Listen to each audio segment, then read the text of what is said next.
Cicero, De Finibus Bonorum et Malorum, Book 3, Episode 4. This sentence is too long, too beautiful and intricate to handle in one episode, so we'll split it in half. Quaerendum est enim, ubi sit illud summum bonum, quod reperire volumus quoniam et voluptas ab eo remota, est, et eadem fere contra eos dici possunt, qui vacuitatem dolores finem bonorum esse voluerunt, nequero ullum probetur apportet summum bonum, quod virtute careat, qua nihil potest esse praestantius.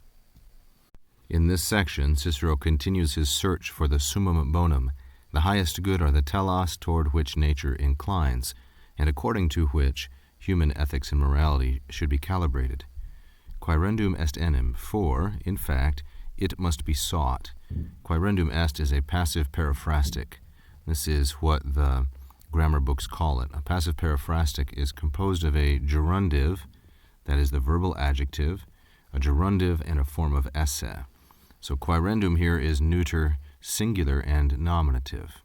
It's from the verb quaero, quaerere, which means to seek or to look for. To take it somewhat idiomatically, we would say, for we must ask where illud summum bonum, where that highest good resides, where it is, where it's positioned.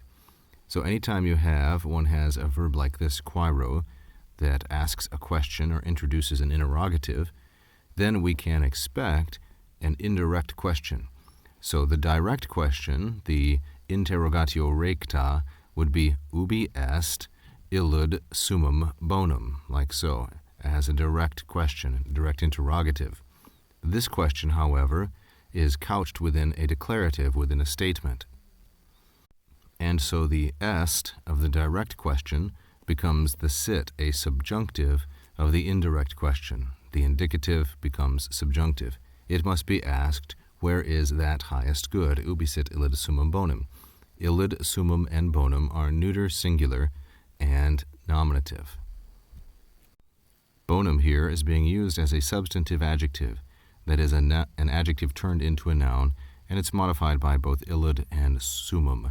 Where is that highest good? And then it's modified further by this relative clause, the bonum quod reperire volumus, the good which we desire to find, volumus reperire.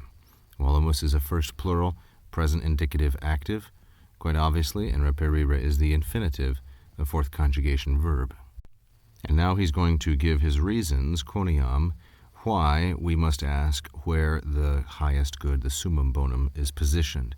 Because, and here we have a set of correlatives, et. Because both pleasure, remota est, pleasure is separated or distinguished from it. Remota est is a third singular perfect indicative passive from the second conjugation verb, remoeo, removere.